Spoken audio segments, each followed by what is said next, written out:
ఏకీభవిస్తున్నా. Right.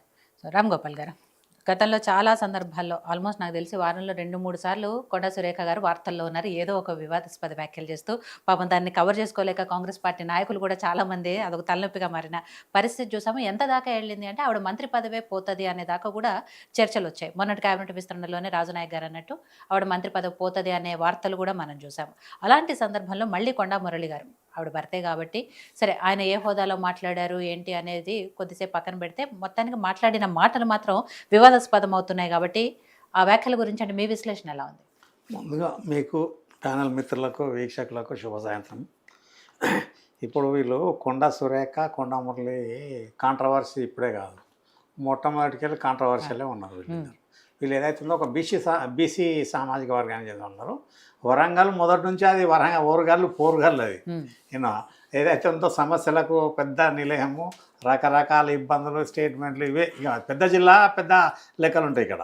వీళ్ళు ఏదైతే ఉందో ఇప్పుడు కడియం శ్రీహరి కానీ, తర్వాత దయాకర్ రావు కానీ, తర్వాత ఎవరు వీళ్ళు ఫ్యామిలీ కానీ, వీళ్ళు ఏ పార్టీలోకి వెళ్ళి ఎన్నిసార్లు జంప్ అయింది అన్నది. దయాకర్ రావు అంటే ఒకటి టీడీపీకి వెళ్ళి టీఆర్ఎస్ వచ్చింది అనుకోండి. ఈయన మొదలు కడియం శ్రీహరి టీడీపీలో ఉండే, తర్వాత బీఆర్ఎస్ పోయిండు, తర్వాత కాంగ్రెస్కి వచ్చిండు. వీళ్ళు కొండా సురేఖ కూడా ఎప్పుడైతే వైఎస్ జగన్ అంటుండ్రి మానుకోట రాళ్ళు రువినప్పుడు వీళ్ళదే కదా ప్రమేయం ఆడ రైల్వే స్టేషన్లో. అది ఈ రకంగా ఏదైతే ఉందో వీళ్ళు పెద్ద కాంట్రవర్షియల్గా పోతున్నారు. వీళ్ళకి ఏదైతే ఉందో కాంగ్రెస్లో లీడర్లు ఎక్కువ, ఫ్రీడమ్ ఎక్కువ. విన్నారా? వాళ్ళు ఆలోచించి పనిచేద్దామన్నది లేదు. ఒక మంత్రి అన్నప్పుడు కోడ్ ఆఫ్ కాండక్ట్ ఉంటుంది, ఒక హోదా ఉన్నప్పుడు దానికి పద్ధతితో మాట్లాడాలి. ఇప్పుడు ఎట్లా అంటే ఏది జారినా తీసుకోవచ్చు కానీ నోరు జారితే తీసుకోలేని పరిస్థితి ఉన్నది. అది కాంట్రవర్షియల్ అవుతుంది. ఏదైతే ఉందో మాటలతోని మాట్లాడడం అనేది ఎంత తక్కువ మాట్లాడితే అంత మంచిది. ఆమెకు ఎండోమెంట్ ఆమెకే ఉంది, ఫారెస్ట్ డిపార్ట్మెంట్ కూడా ఆమెకు ఉంది. ఎండోమెంటు చాలా పెద్ద డిపార్ట్మెంట్, అనుకున్నంత చోటామోట కాదు. కొన్ని వేల ఎకరాల ఎండోమెంట్ ల్యాండ్స్ పబ్లిక్ కబ్జాలో పోయి నీళ్ళకి ఇదైపోతున్నది. అది ఇప్పుడు 9,000 గుళ్ళు గోపురాలు ఉన్నాయి, వాటికి కమిటీలు ఏదైతే ఉందో ట్రస్ట్ ఉంటాయి కదా, చైర్మన్లు, ఇవన్నీ చేయాల్సినవి ఉన్నాయి. చాలా పనులు ఉన్నాయి. ఆమె రోజుకు 12 గంటలు పని చేసినా కూడా సరిపోకుండా ఉంటుంది. అది విడిచిపెట్టి పని పక్కకు పెట్టి పాతరేసి ఏదో పనికిరాని ముందట వేసుకొని ఇవన్నీ కాంట్రవర్షియల్ అనేది అవసరం లేదు. ఆవిడ మంత్రి పదవుల గురించి కూడా ఆయన మాట్లాడారు. 3 శాఖలు ఉన్నాయి కొండా సురేఖకి. ఆ 3 శాఖల్లో కూడా ఎక్కడ కూడా 5 పైసలు రాదు, ఇంకా నెలకి నేనే 5 లక్షలు పంపిస్తున్నాను ఆయన అన్నాడు. అంటే ఇక్కడ వీళ్ళు వచ్చింది శాఖల మీద డబ్బులు తీసుకోనికి వచ్చిరా, ప్రజలకు సేవ చేయడానికి వచ్చిరా? నీకు జీతం ఇస్తుంది అధికారికంగా ఏదైతే ఉందో, జీతము, భత్యము, తర్వాత నౌకరు, చాకరు, సెక్యూరిటీ, ఇవన్నీ బంగ్లా అవన్నీ ఇస్తుండ్రు కదా, వెహికల్స్, ఇంకేందుకు ఉన్నది? ప్రతి ఒక్కళ్ళు వచ్చింది ఆదాయం ఇది ఏంటంటే పబ్లిక్ను దోసుకోవడానికి కాదు కదా.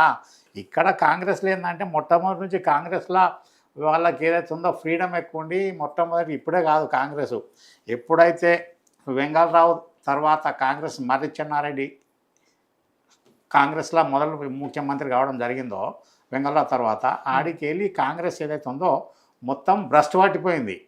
ఉమ్మడి ఆంధ్రప్రదేశ్లో కానీ ఇప్పుడు కానీ 2 సార్లు పదవిలో వచ్చిన పోయిన పాపం చెన్నారెడ్డి 2 సార్లు దిగిపోయాడు. అదే కుమ్ములాట. చెన్నారెడ్డి పోయి చెన్నారెడ్డి తర్వాత అంజయ్య వచ్చిండు, అంజయ్య తర్వాత భవనం వెంకటరామ వచ్చిండు, భవనం వెంకటరామ తర్వాత కోట్ల విజయభాస్కర్ రెడ్డి వచ్చారు. ఇట్లా ఈ రకంగా కాంగ్రెస్లో కాంట్రవర్సీ వీళ్ళు కంటిన్యూ నడుస్తూ ఉన్నది. ఇక్కడ రేవూరు ప్రకాష్ రెడ్డి పార్టీని పట్టుకునే ఉన్నాడు, బలరాం నాయక్ కూడా పార్టీని పట్టుకునే ఉన్నాడు. వీళ్ళు ఏదైతే కొందరు అక్కడ ఖచ్చితంగా కరడు కట్టిన కాంగ్రెస్ వాళ్ళు ఉన్నారు. ఇప్పుడు రాజేందర్ రెడ్డి వీళ్ళందరూ కాంగ్రెస్లో ఉన్నప్పుడు వీళ్ళు ఏదైతే ఉందో జిల్లాలో వర్గ పోరాటం ఎక్కువైపోయింది. ఇప్పుడు వీళ్ళకు నాదా నువ్వా అన్నది, దానికి ఇప్పుడు వర్గ పోరాటం కూడా లేదు. జిల్లాలన్నీ 6 జిల్లాలు అయిపోయినాయి. వరంగల్, హన్మకొండ 1 జిల్లా, తర్వాత 2 జిల్లాలు జనగామ, భూపాలపల్లి, ములుగు, మహబూబాబాదు, ఇంకొకటిది 6 జిల్లాలు అయిపోయినాయి.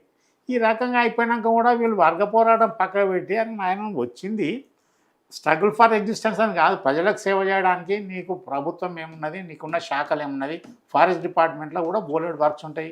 ఇవాళ అడవులకి వెళ్ళి కోతులు అన్నీ వచ్చి, ఆ కోతులు, వడి పందులు, నెమళ్ళు, ఆఖరి చిరుతపుళ్ళు, గుడ్డేలుగులు కూడా ప్రజాక్షేత్రం ఏదైతుందో ప్రజల ఆవాసాల మీద పడుతున్నాయి. దాన్ని కంట్రోల్ చేయడానికి ఏమున్నది, ఎక్కర్లేదు. వాటికి అవసరమైన తిండి మొత్తం ఫారెస్ట్ మొత్తం డిఫారెస్టేషన్ అయిపోయింది. ఏది గత 75 ఏళ్ళ నుంచి, 75 కాదనుకో 50 ఏళ్ళ నుంచి దాదాపు 75-80 దాకా ఫారెస్ట్ ఇంటాక్ట్ ఉండే 70 తర్వాత నాకు సెల్స్ వచ్చిన తర్వాత కూడా కొద్దిగా కంట్రోల్ ఉంది, కానీ మొత్తం డిఫారెస్టేషన్ అయిపోయి అడవులన్నీ నరికేసి అవి మన జనాల ఆవాసాల మీదకి వస్తున్నాయి. వాటికి కావాల్సింది నాయన ఎండాకాలం వస్తే నీళ్లు కావాలి, వాటికి ప్రతి సీజన్లో ఫుడ్ కావాలి. కోతులకు చింతకాయ లేకుండా పోయింది, మామిడికాయ లేకుండా పోయింది, అల్ల నేరేడు పండ్లు లేకుండా పోయినాయి, తర్వాత మొర్రి పండ్లు లేకుండా పోయినాయి, తునికి పండ్లు లేకుండా పోయినాయి, వీళ్ళకి ఏదైతే ఉందో సీతాఫల పండ్లు లేకుండా పోయినాయి. మొత్తం భ్రష్టు పట్టించేసి వాటి గురించి ఉన్నది. అటువంటి దాని మీద ఒక మంచి రోల్ మోడల్గా ఈమె మంత్రి పదవి వచ్చిన దానికి కాపాడుకుంటా వాళ్ళే మాటలు ఎంత తక్కువ మాట్లాడితే అంత ఉంటుంది. ఎండోమెంట్ డిపార్ట్మెంట్ ఎన్ని బోలె టెంపుల్స్ ఉన్నాయి ఇక్కడ, యాదగిరిగుట్ట కానివ్వండి, బాసర కానివ్వండి, ఇప్పుడు ఇక్కడ చాలా అలంపూర్ టెంపుల్స్ కానీ ఇవన్నీ బోలెడ్ టెంపుల్స్లో వాళ్ళ కమిటీలు ఏమున్నాయి, డెవలప్మెంట్స్ ఏం కావాలి, ఏ టెంపుల్ ఏమేమి అవసరం ఉంది, ఒక ఆర్గనైజేషన్ ఏదైతే ఉందో ఎండోమెంట్ కమిషనర్ కూర్చోబెట్టుకొని ఏమేమి ఉన్నది, ప్లాన్ ఆఫ్ యాక్షన్ ఏంది, బడ్జెట్ ఏంది, ఆ పూజారులు ఎంతమంది ఉన్నారు, వాళ్ళకు ఆల్రెడీ ధూపదీప నైవేద్యానికి పైసలు ఇస్తున్నారు, యూటిలైజ్ అవుతుందా లేదా, ఇంకా టెంపుల్ డెవలప్మెంట్ చేయాలన్న దాని మీద ఆమె చేయవచ్చు. టెంపుల్ ప్రోటోకాలే ఉల్లంఘించారు. అసలు ఈవిడ కోసం పూజలు అర్చనలు ఆపిన సందర్భాలు కూడా చూసాం. ఉల్లంఘించడం బోంగమ్మ లేదా Bonalu Bhadrakali temple Bonalu post phone అన్నది అది మీనింగ్లెస్. అది వీళ్ళ తగాద కోసం దేవుని వీళ్ళ రాజకీయ కారణాల కోసము దేవుడికి జరగాల్సిన బోనాలు కూడా వాయిదా ఇస్తున్నారు. అదొకటి. తర్వాత ఇక ఈ కడియం సిఆర్ వర్గం ఒకటి, అక్కడ అన్ని వర్గ పోరాటాలు ఎక్కువ వరంగల్లో. వీళ్ళు ఎట్టి పరిస్థితుల్లో కూడా మంత్రి పదవి ఉంటుందా ఉడుతున్న దాని మీద ఈ కాంట్రవర్సీలో ఖచ్చితంగా ఆల్రెడీ 18-20 నెలలకు వచ్చింది, ఇంకో 4 నెలల్లో ఉంటే 2 years అవుతుంది. ఆల్రెడీ మొన్న 3 ఇచ్చారు, ఇంకా 3 పెండింగ్ ఉన్నాయి కదా, ఇంకా 3 నింపని కూడా వీళ్ళది పుణ్యకాలం మళ్ళీ 3 ఏళ్ళు 2 ఏళ్ళు అవుతుంది. ఈ రకంగా ఏదైతే ఉందో కాంట్రవర్సీలో వీళ్ళది కంట్రోలింగ్ అనేది లేదు ఇక్కడ. స్టేటు ఇప్పుడు మహేష్ కుమార్ గౌడ్ కంట్రోలింగ్ చేయాలి, ఏదైతే ఉందో పిలిచి చెప్పాలి. వాళ్ళు మొత్తం డిస్ట్రిక్ట్ లెవెల్ లీడర్స్ కానీ మాజీ ఎమ్మెల్సీ కానీ పిలిచిన ఆయన ఇష్టం ఉన్నట్టు మాట్లాడు. ఇప్పుడు బీజేపీలో మాట్లాడతలేరు కదా, అట్లా ఇష్టం ఉన్నట్టు మాట్లాడు. అదే బీఆర్ఎస్లో కూడా వాళ్ళు ఏదైతే ఉందో కంట్రోలింగ్ ఉంటుంది, ఎవరు మాట్లాడాలి, ఎంత మాట్లాడాలి, ఏం మాట్లాడాలి అనేది వాళ్ళు డిసైడ్ చేసి వాళ్ళు పంపుతారు. వీళ్ళు బీజేపీలో కూడా అంత ఇష్టానుసారం మాట్లాడకూడదు. వాళ్ళకి హెడ్ ఆఫీస్ ఎక్కడైతే ఉందో అక్కడ నా పెళ్ళికి వెళ్ళి ఎవరిని ఏం మాట్లాడాలని చెప్తేనే వాళ్ళు వచ్చి అదే మాట్లాడతారు. ఈ కాంగ్రెస్లో ఏంటంటే ఇష్టరాజ్యం ఫ్రీడమ్ అయిపోయే వరకు ఇష్టం ఉన్నట్టు మాట్లాడము, ముఖ్యమంత్రిని లెక్క చేయకపోవడము, మంత్రులను లెక్క చేయకపోవడం, తోటి సహచర ఎమ్మెల్యేలను ఎంపీలను ఎవరిని కూడా ఒకళ్ళ మీద ఒకళ్ళని బురదజాలుకోవడం కాదు. మాట్లాడేటప్పుడు అది చాలా ఆక్వర్డ్గా ఉంటుంది, దీంతో పార్టీ పరువు పోతుంది. మనం కొద్దిగా ఒక ఏదైతే లిమిట్లో ఉండాలి, ఒక పద్ధతి ఉండి ఒక అద్దు మీరకుండా ఉండి మాట్లాడాలి. ఇష్టానుసారం మాట్లాడే వరకు ఏమవుతుందంటే చిల్లర అయిపోతారు. కొండమురళి కూడా నోరు వారేసుకొని 5 లక్షలు ఇస్తున్నా అంటే ఎవరికి ఇస్తున్నావు, నీ భార్యనే కదా, మంది కాదు కదా. ఆమెకి వచ్చే జీతం అయితే వస్తుంది కదా, 2 లక్షలు చిల్లర 3 లక్షలు మొత్తానికి అవన్నీ వస్తున్నాయి. ఇచ్చిన దానికి ఆయన కొండమురళి కూడా అనవసరంగా ఇది ఇస్తున్నా అది ఇస్తున్నా మొత్తం పెట్టలేకపోయి మాట్లాడితే కాదు. ఇప్పటి కూడా వాళ్ళకు ఏదైతే ఉందో మనిషి డీసెన్సీ ఇంపార్టెంట్, మ్యాచ్యూరిటీ పెరిగినా కొద్దిగా మనిషి అనుభవం బట్టి మనిషి యొక్క ప్రవర్తన, బాడీ లాంగ్వేజ్, ఏం మాట్లాడాలి, ఎంత మాట్లాడాలి, లిమిట్లో ఉండాల్సిన పరిస్థితి ఉంటుంది. అది పక్క పార్టీలు ఎట్లున్నారో మేము ఎట్లున్నాం అన్నది కాంగ్రెస్ వాళ్ళు ఎంత ఎప్పుడు కూడా మొత్తం ఎట్లా అంటే. కానీ రామ్ గోపాల్ గారు, అది కొండా సురేఖ గారు మాట్లాడితే మనం పరిగణలోకి తీసుకోవాలి, కానీ మురళి గారు మాట్లాడిన దానికి పరిగణలోకి తీసుకోవాల్సిన అవసరం లేదు అంటున్నారు కదా కాంగ్రెస్ నాయకులు. అది పరిగణకు ఆయన ఎక్స్ఎమ్మెల్సీ ఇప్పుడు కాంగ్రెస్లోనే ఉన్నాడు కదా, పరిగణన తీసుకోవద్దు అన్నది కాదు. పరువు బజార్లో వాడకూడదు అన్నది వాళ్ళు చూసుకోవాల్సిందే. కాంగ్రెస్ కంట్రోల్ చేసుకుంటేనే ఇంకా వాళ్ళ ఉన్న ఇంకా 3 ఏళ్ళ చిల్లర ఉన్నది కదా, డ్యామేజ్ కాకుండా ఉంటుంది. అంతేగాని ఇప్పుడు ఏదైతుందో రేపు మంత్రి పదవి ఇట్లనే పోతే అవసరం వస్తే ఇంకోళ్ళకు అందులో ఆశావాహులు ఎక్కువ ఉన్నారు ఇప్పుడు కాంగ్రెస్లో. అది వాళ్ళకి ఏదైతుందో వాళ్ళకు ఇంత ఇప్పటికి కూడా అడ్మినిస్ట్రేషన్ వస్తలేదు. సింపుల్ లాజిక్, ఇప్పుడు 18 మంత్రి పదవులు సీఎం పక్కకు పెట్టుర్రి, 17 ఉన్నాయి, 17కు 2.5 ఏళ్ళకు పెట్టుర్రి, ఆ 17 మందిని పక్కకు పెట్టి మిగతా 17 మందికి ఇయ్యి. అందులో ఏదైతే ఉందో యాస్పిరేజ్ వాళ్ళు ఆశావాహులు ఉంటారు, వాళ్ళు అకామిడేట్ చేయడానికి ఉండాలి. ఎవరు ఫెయిల్యూర్ అవుతారు వీళ్ళు ఏదైతే ఎంతసేపు కూడా వీళ్ళు ఏం పని చేస్తారు, ఎంత పని చేస్తారు, డైలీ మంత్లీ ప్రోగ్రెస్ ఏంది, వీళ్ళ సూపర్వైజర్ కానీ, మానిటరింగ్ కానీ, క్రాస్ చెకింగ్ కానీ, ఇన్స్పెక్షన్ కానీ, అడ్మినిస్ట్రేషన్ అనేది టోటల్ గాలికి వదిలేసారు.